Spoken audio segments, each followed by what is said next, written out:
Hi everyone, Simon Jacobson here, another episode of Meaningful Live. Heaven on earth, where is God's home?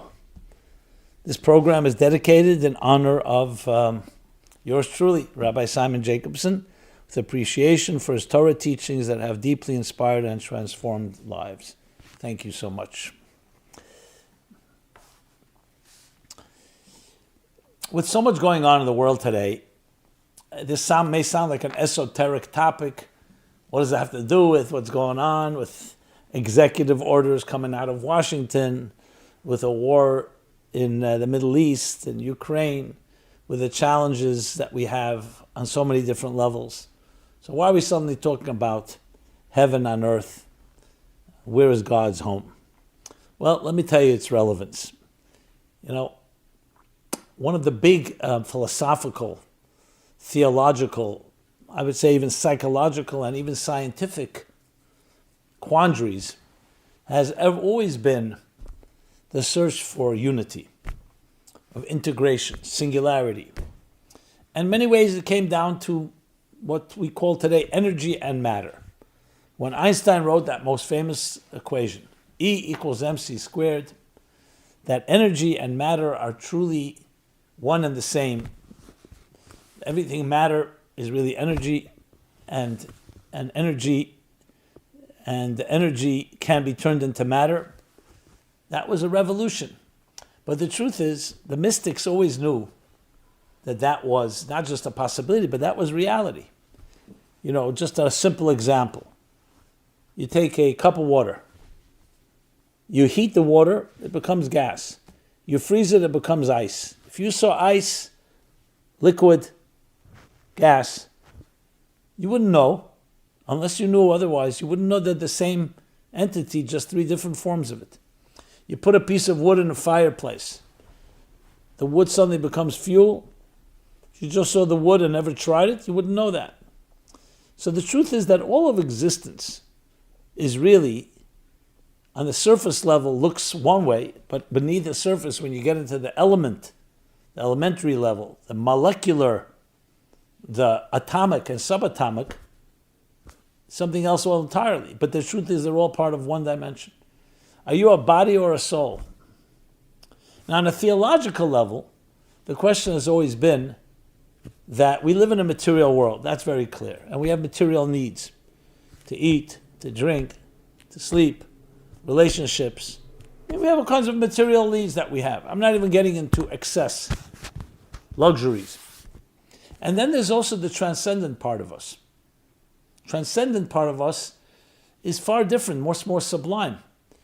And we've always had the dilemma, can ever the twain meet? Can East meet West, as Kipling put it? Because they seem to be antithetical to each other. When you're immersed in your material needs, you're often not in a transcendent place. When you're in a transcendent place, you usually need to quiet down the outside noises. Some people go live an ascetic lifestyle. It's the only way they feel they can find deeper harmony. So which one is it? You know, there was always a time where spiritual people, free spirits, some way were disconnected from, the mystics were disconnected from the grounded rush hour and merry-go-round and roller coaster of our lives. They wanted to be they wanted seclusion, to meditate, silence, and so on. So this question is not just a theoretical one, it's a very practical one, because we do live in a materialistic world where there's a lot of competition and a lot of corruption, for that matter, and with everything that comes with that. And yet there is something inside each of us, what the Bible calls a kol dema daka, a very subtle, quiet voice. It's that voice that you feel that inner peace at times. And can these two worlds meet?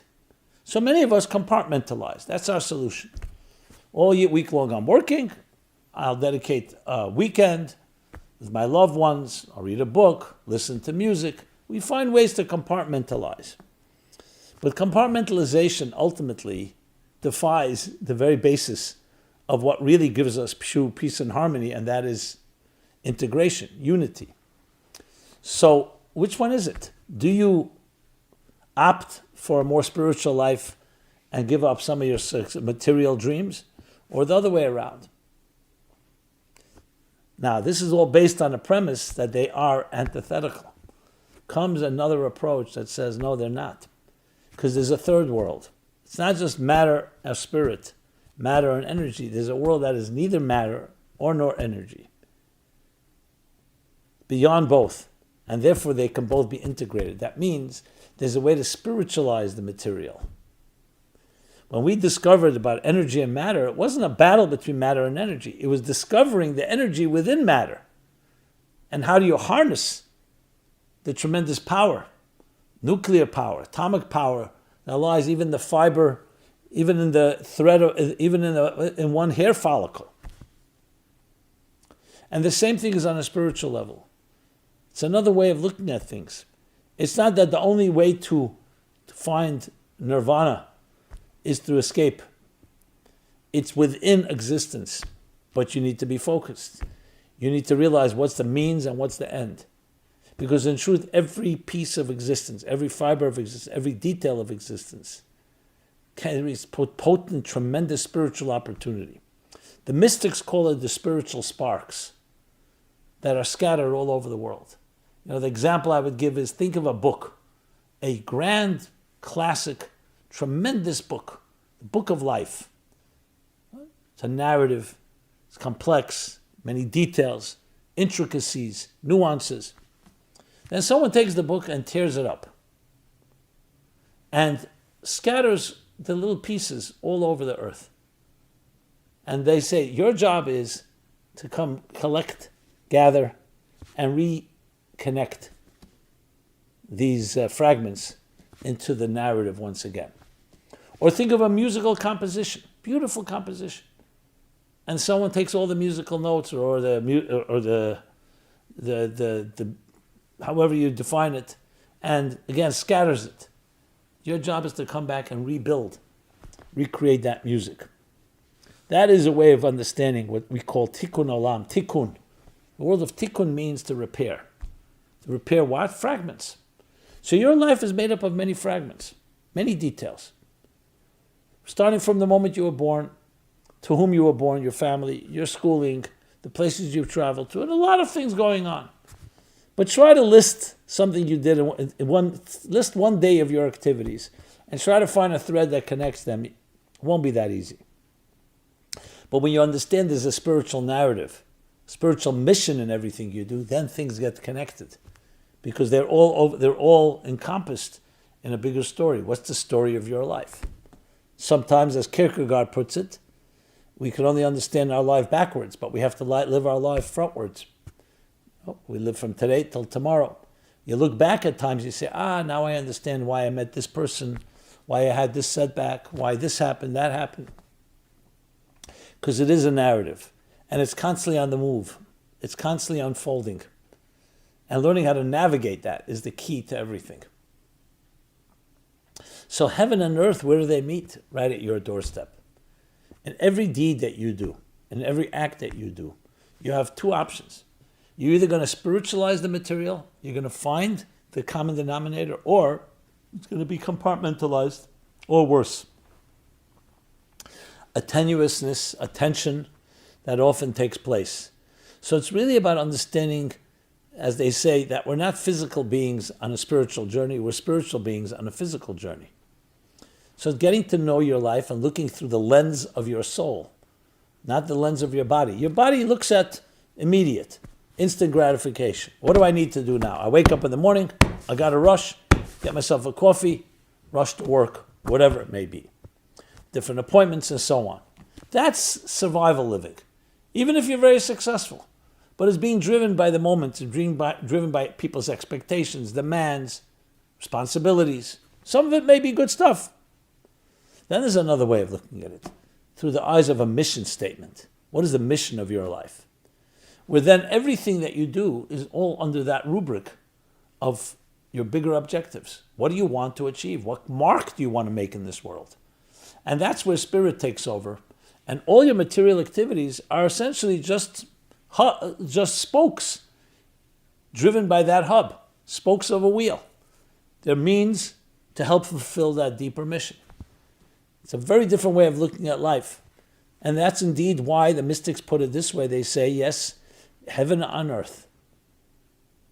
So where does God find his home? In this world, in this material world. You would think God belongs in the spiritual realms, because that seems to be much more conducive. But indeed, we're told no. It's because the highest level is not spirit nor matter. It's something beyond both. And that's the place that you can join them both. There's a fascinating statement by one of the great mystics. His name was Ibn Gabbai, Rab Meir Ibn Gabbai, in a book called the Sacred Service, Avodat HaKodesh. He says, just as God has the power to create the infinite, he has the power to create the finite. Because if you don't say that, that itself makes him finite. So there's basically two tracks. The track of the infinite. What William Blake says, that when you cleanse the doors of perception, you're left with everything the way it is, infinite. And then there's the finite world, those doors of perception. And man, time immemorial, has been trying to find a way to bridge the two. It's not that simple. Jim Morrison of the Doors, named after Blake's poem, couldn't handle it, and he blew his mind, as did Jimi Hendrix, as did Janis Joplin, as did others, due to their deep spirituality, their deep aspirations. They couldn't ground it, like a flame, and there was no wick to hold it down. Others vie for material life and either give up on their free spirit, or they don't even allow it out in the first place, or they just ignore it. The challenge, can you bring the two, the intensity and passion of the energy of a free spirit, while also grounded and harnessed in this material world, when you realize that material world itself is not at war and is not a contradiction. It contains potent energy waiting to be released. Take money. Money is maybe one of the biggest symbols of materialistic ego, power, control. But money is also tremendous energy. If you channel it and you use it, you can build beautiful things. That's the power of charity. It taps into and it draws out, harnesses the tremendous soul energy. When it's not used that way, to give and to help others, it becomes a noose around your neck.